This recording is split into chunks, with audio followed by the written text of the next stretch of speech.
Un bolero suave. Bueno, son muy interesantes todas las notas y Todo. todos los invitados. Y por eso tenemos lío con la producción que no podemos redondear a veces, no puede tampoco. Se viene una columna. ¿Qué columna? Una columna de esas que te deja.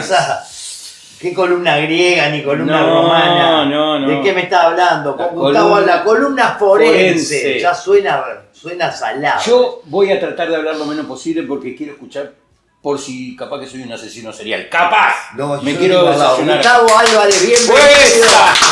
Otro de mis parientes. Todos parientes. Otro. Todos los años, somos unos cuantos. ¿Cómo están? ¿Cómo andás? Qué placer, ¿todo bien? Bien. Estábamos hablando fuera del aire, ¿no? Los asesinos seriales, de algo que hasta se puso en determinado momento de moda, porque en un momento todas las películas que salían eran asesinos seriales. De verdad. Y vos preguntaste, lo estábamos hablando también fuera de cámara, che, son todos yanquis los asesinos seriales. Sí.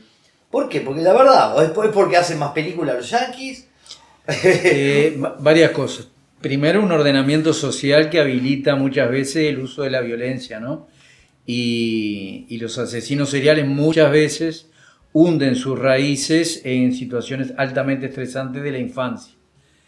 Lo segundo es que todos los bloques comunistas minimizan y no sacan a publicidad la cantidad de asesinos seriales que tienen, que los tienen y tienen muchos.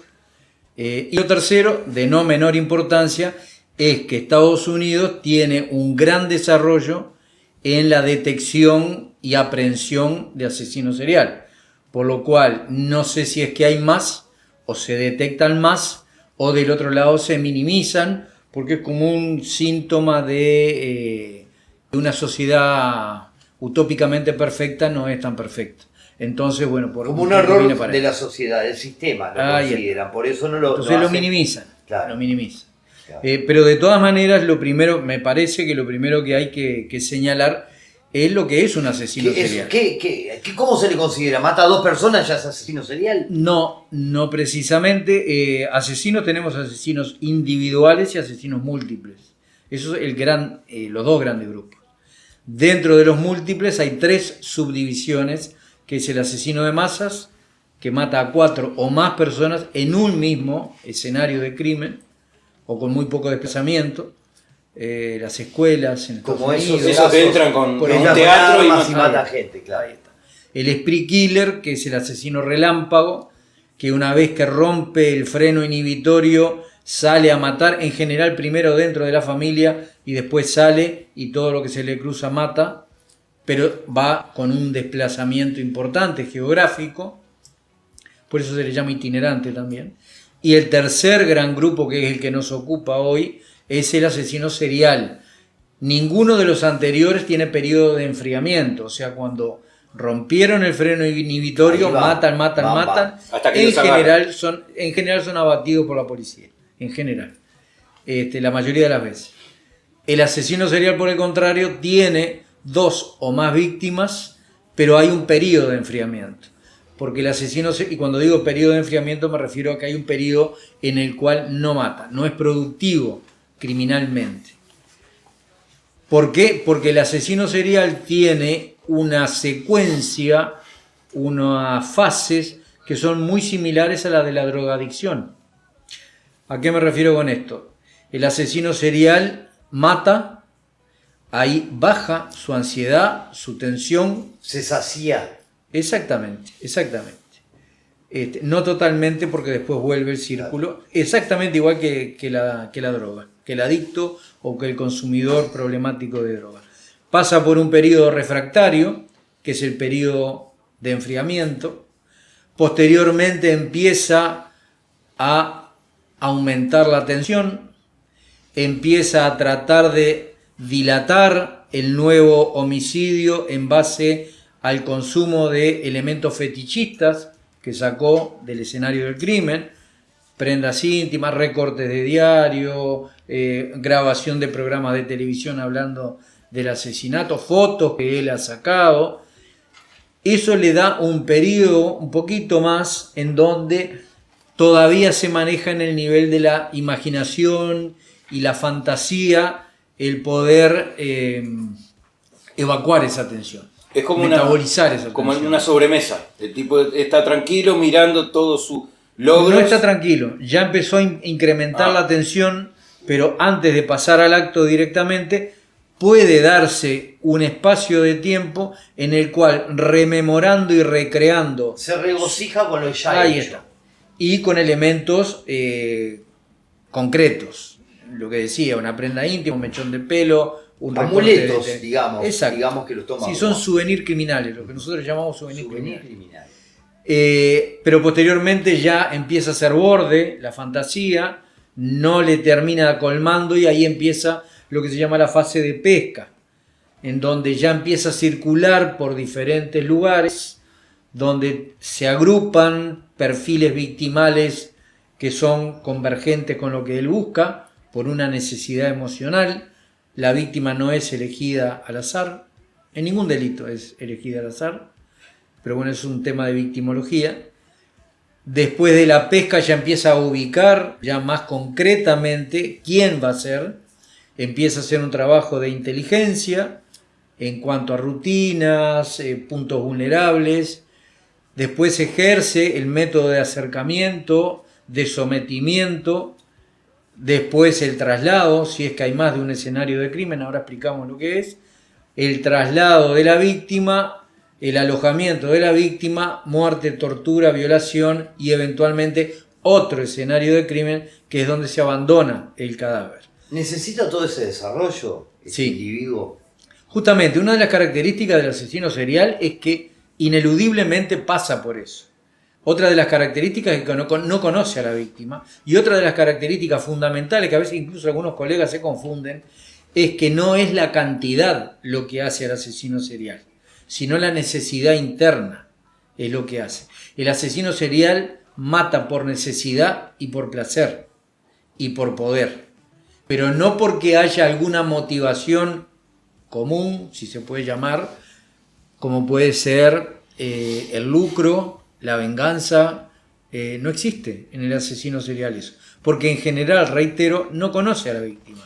Y Mal puede tener una animadversión claro, con la víctima cuando no la conoce. pero y por ejemplo, quiere decir que el fin de un asesino serial pueden ser, bueno, hay una situación que sería, lo apresan, o no, lo apresan, lo llevan preso, lo apresan y lo matan, etcétera. O la otra es, hasta que el día que se muera, es un asesino serial, Sí. aunque no genere el crimen.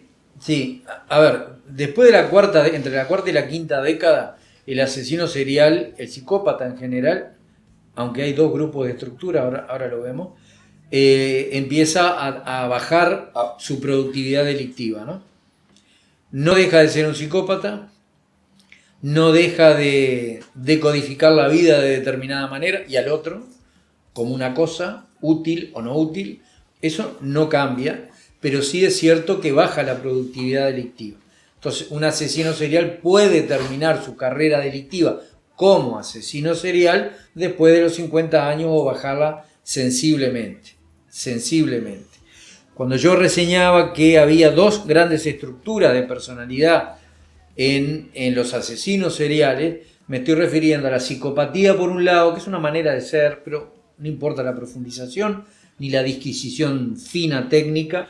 La estructura de personalidad psicopática, que tiene características muy particulares, no tiene conciencia crítica, no genera culpa, biológicamente no genera culpa, decodifica al otro como una presa o como una cosa que sirve o que no le sirve y que puede ser utilizado, no tiene vínculos emocionales profundos, tiene emociones pero no sentimientos. La emoción es algo puntual, estoy alegre, estoy triste. El sentimiento, o quiero a alguien o me cae bien a alguien, eso es una emoción. El amo a alguien es un sentimiento. El psicópata no tiene capacidad de generar sentimientos, no tiene lealtad. Erróneamente se lo confunde con el sociópata, no tiene mucho que ver el sociópata con el psicópata, y en base a esas características, a una violencia ejercida muy instrumental, no es reactiva, no es que me hacen algo y yo reacciono, no. El psicópata tiene mucha paciencia, hay mucha gente que dice que no. El psicópata tiene mucha paciencia, puede extender semanas, meses el trabajo de inteligencia, puede extender semanas o meses, ubicar a la víctima que quiere, ubicar el momento preciso, idear cómo se va a acercar. ¿Ese proceso le genera placer? Sí, le va bajando la tensión. O sea, sucedáneamente le va bajando la tensión. Claro, como tengo todo bajo mi cálculo. Por ahora la estoy... Y el control en el asesino serial, en el psicópata, es muy, muy importante. Y, muy por importante. ejemplo, una pregunta que capaz que no tiene nada que ver, pero ¿cómo sería la vida, un día en la vida de un asesino serial? Buena pregunta. ¿Como la suya o como la mía? O mejor, todavía. O sea, Es con terrible. familia, con trabajo. Es terrible lo que le pasa, ¿no? Que, digo, Eh, capaz que él no lo siente así, pero que no pueda sentir amor, que no pueda... No, el psicópata no se cuestiona. No le no importa. tiene capacidad de cuestionarse. El psicópata puede matar a una persona y a los 3 minutos estar jugando con un hijo o con una hija. Es lo que nosotros llamamos la bifrontalidad del psicópata. No hay una secuencia o un cable longitudinal que uno pueda darse cuenta, a no ser que uno esté entrenado, ¿no? Que uno pueda darse cuenta. Son excelentes vecinos, son excelentes padres de familia, son excelentes mediadores barriales. Recuerdo en este momento BTK, un asesino tremendo, americano, tremendo, polivictimal, o sea, mató hombres, mujeres, niños, neonatos, tremendo, y era un referente barrial. Era el que se encargaba de licuar, de mediar en los conflictos barriales en donde él vivía. Nunca tuvo una anotación absolutamente para nada. Están dentro, eso es lo más difícil de... Lo fascinante, diría yo, y creo que no es el término apropiado, ¿no? Eso es lo tremendamente complejo y la alta manipulación que tiene el psicópata. El psicópata tiene una altísima manipulación, muy sutil, muy fina y muy efectiva, sobre todo, y acá que me perdonen las señoras, sobre todo con las mujeres, y acá no se trata de una cuestión, porque hay que cuidarse lo que se dice hoy en día, ¿no? Lamentablemente. Pero es una cuestión empírica y científica, y baste ver cualquier película o cualquier juicio documental de Richard Ramírez, de Ted Bundy, de BTK, donde se le mandaban fotos desnudas pidiéndole casamiento. De hecho, Ted Bundy se termina casando y la señora esta que se casa con Ted Bundy, sabiendo 30 y pico de muertes tremendas, con tortura, etcétera, etcétera, quiere quedar embarazada y queda embarazada. Bueno, en casos uruguayos también hemos tenido lo mismo.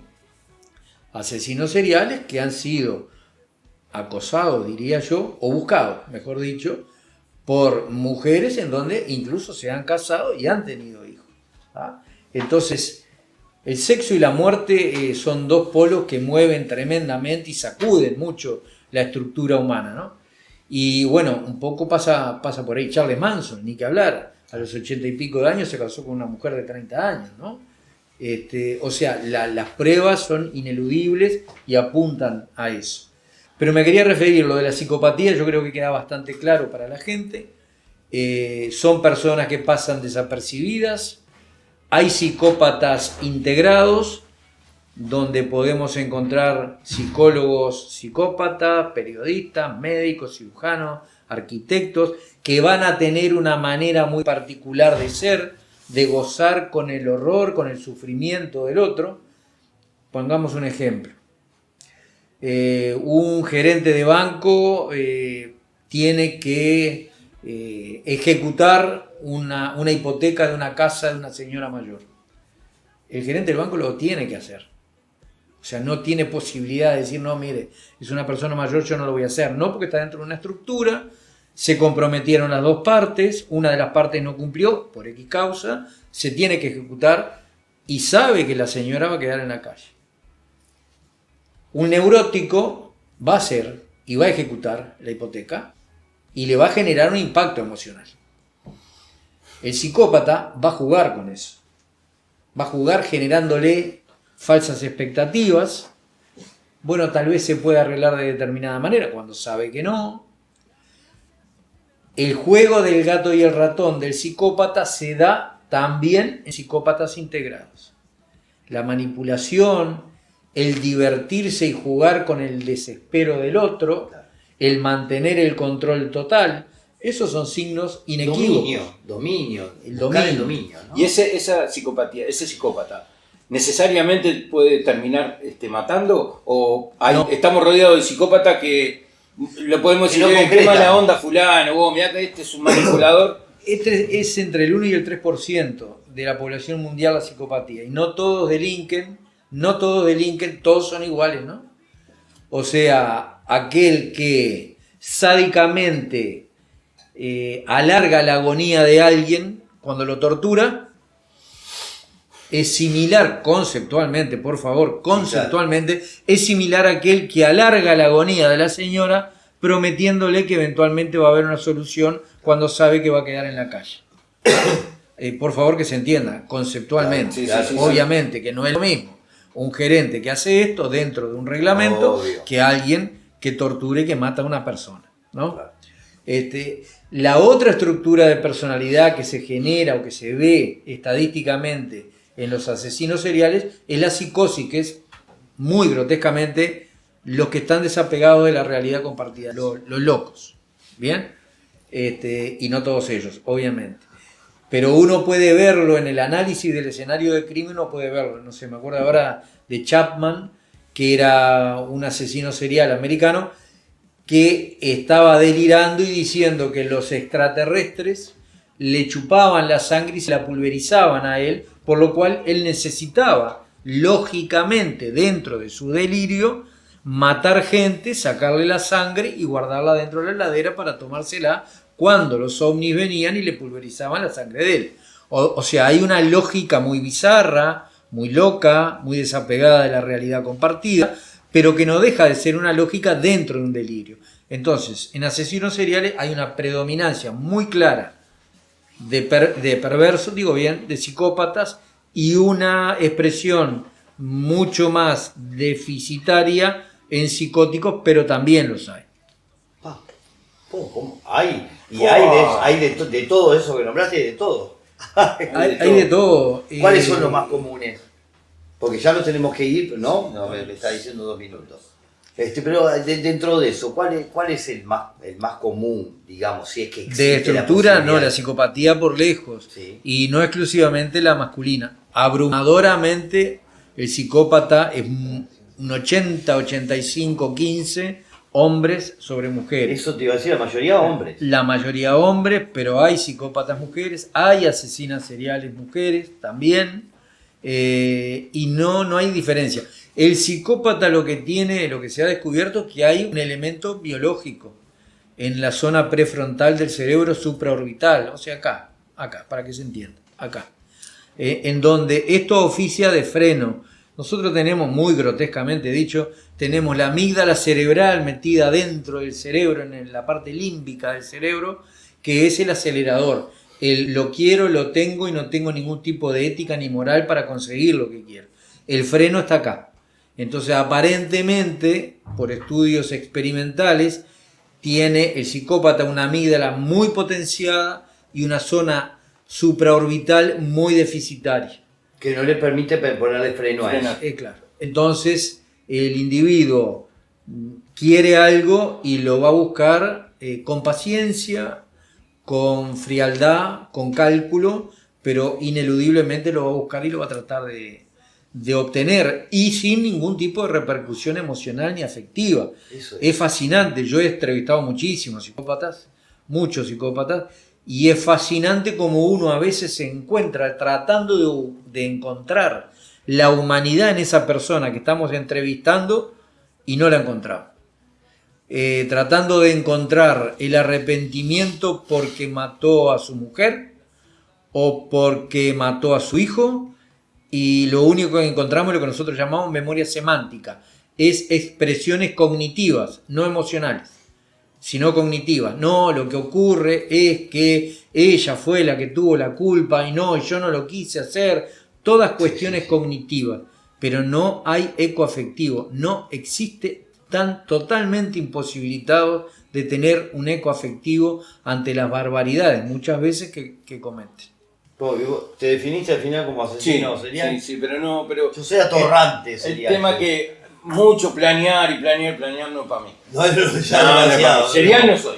Serial no es. Serial no soy ninguno. Lo que sí, lo del freno y el acelerador, el auto mío está más o menos así. Sí, tiene lo noté, mucho acelerador, poco freno. No noté, acelera mucho, le cuesta la frenada. ¿Cuándo vamos a volver con él? ¿Cuándo volvemos ahora la semana que viene? ¿Pero con qué Sí. vas a venir con algún asesino para tratar algún caso en particular? Y yo pensaba Ted Bundy porque es un ícono dentro de los asesinos seriales, Perfecto. por las características muy particulares que tiene, que se apartan de lo que uno tiene como imagen introyectada de lo que es un asesino serial, ¿no? Qué interesante. Bueno, gente, hay que estar atentos.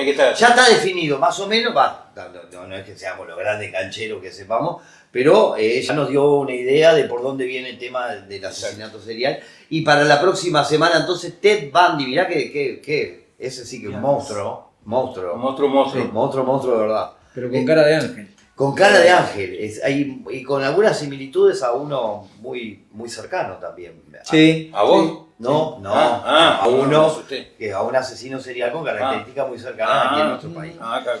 Gustavo, un verdadero placer como de costumbre, igual para muy mí. interesante siempre las columnas que nos trae. Crack. Sí, ahí va. Yo no le reí columna, Viernes 6. ¿Cuándo? El viernes 6. El viernes 6 lo vamos a tener acá presente. No? Gustavo, un placer. De Muchas verdad. gracias. Y un aplauso. Y no se pierda, el próximo viernes 6 tenemos a Ted Bundy acá. No. A Gustavo. El tema, Ted Bundy, viene Gustavo a hablar del tema. Nos vamos y volvemos en un ratito. Esperen ahí, no se muevan.